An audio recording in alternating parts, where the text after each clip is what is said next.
ये जो हमारे कॉन्स्टिट्यूशन में डायरेक्टिव प्रिंसिपल हैं उनको उल्लंघन करके वो जो सिर्फ अपना एकाधिकार जमाना चाहते हैं, अपना अथॉरिटेरियनिज़्म जमाना चाहते हैं, तो वो भावना है इस जासूसी करने की। आने वाले की लड़ाई अगर और तेज़ नहीं हुई और ज़्यादा संगठित नहीं हुआ तो आप ये मान के चलें कि ऐसे जासूसी तो बहुत सारे कांड होंगे।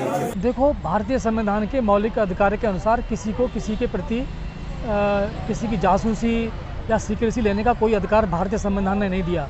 अगर वो ऐसा करते हैं तो ये अपनी कमजोरी को खुद स्वतः ही स्पष्ट करते हैं। तो बहुत ही खतरनाक बात सामने आई है कि किस प्रकार से सरकार जो अपने विरोधियों हैं और अपने विरोधी नहीं बल्कि जो जर्नलिस्ट हैं या जो एक्टिव हैं, ह्यूमन राइट एक्टिविस्ट हैं या उनके अपनी सरकार में जो लोग हैं, उन सब का वो इस तरीके से एक जासूसी कर रही हैं, उनके टेप कर रही हैं, उनके फ़ोनों को टेप कर रही हैं। तो ये तो डेमोक्रेसी के लिए बहुत ख़तरनाक है और ये सरकार इसलिए वो सरकार करती है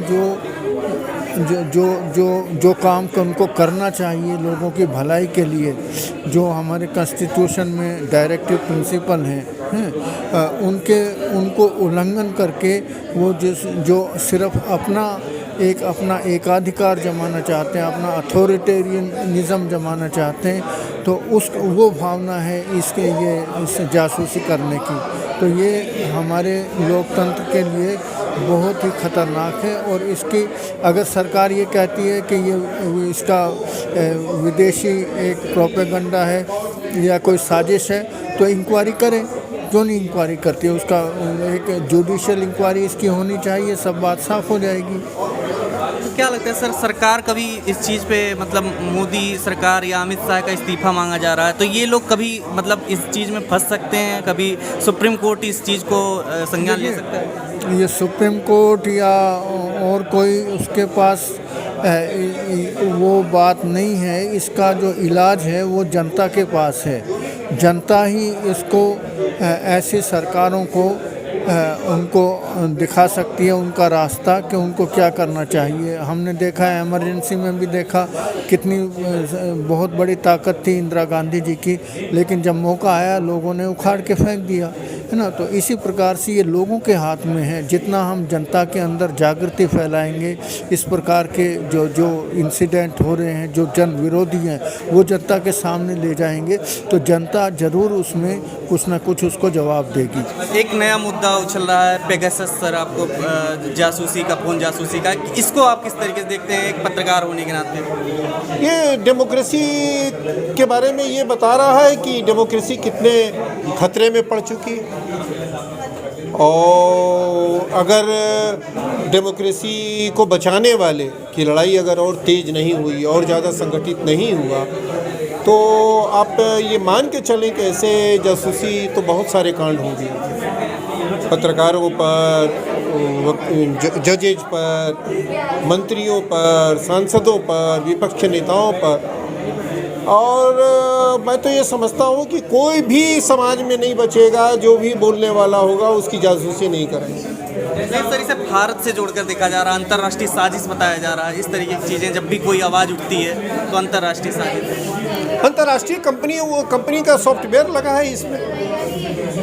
इजराइल की एनएसओ कंपनी है जिसने एक टेक्नोलॉजी डेवलप की है, उसका इस्तेमाल किया गया है। तो जाहिर सी बात है कि इसमें जो लोग कह रहे हैं वो आधारहीन बात नहीं कर रहे हैं।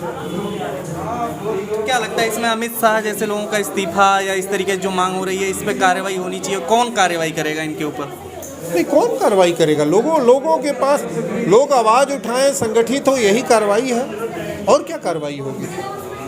इस डेमोक्रेसी में जो लोग संगठित हों और लोग उठें, आवाज़ उठाएं, यही कार्रवाई है। और क्या कार्रवाई है? देखो, भारतीय संविधान के मौलिक अधिकार के अनुसार किसी को किसी के प्रति किसी की जासूसी या सीक्रेसी लेने का कोई अधिकार भारतीय संविधान ने नहीं दिया। अगर वो ऐसा करते हैं तो ये अपनी कमजोरी को खुद स्वतः ही स्पष्ट कर रहे हैं।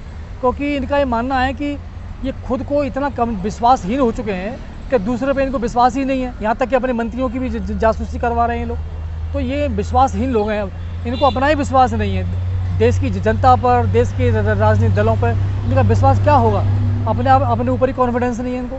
इस्तीफा की मांग जायज़ है? हाँ, इस्तीफा की बिल्कुल जायज़ है। अगर ऐसा वो कर रहे हैं तो उनको इस्तीफा दे देना चाहिए, क्योंकि उनको कॉन्फिडेंस ही नहीं है कि हम क्या आप करें। अपने शब्दों के जरिए से कैसे कहना हम ये कहना चाहेंगे कि मोदी सरकार हर कदम पर, हर उस पर फेल हो चुकी है, क्योंकि कानून व्यवस्था नाम की कोई देश में चीज़ नहीं है।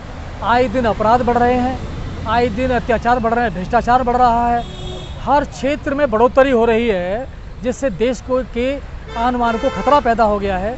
और देश का जो गरीब आदमी है वो आज जो है मतलब एक बुरी स्थिति में खड़ा हुआ है। कितने लोग इतने बेरोजगार हो चुके हैं कि नर्वस हो चुके हैं कि वो अपने जीवन को जीने के लिए भी बड़ा मुश्किल हो रहा है उन लोगों के लिए।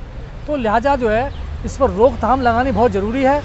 लोकतंत्र को बहुत बड़ा खतरा हो गया है मोदी सरकार से। खबरों में बने रहने के लिए फोरम 4 को सब्सक्राइब करें और नोटिफिकेशन पाने के लिए बेल आइकन दबाएं।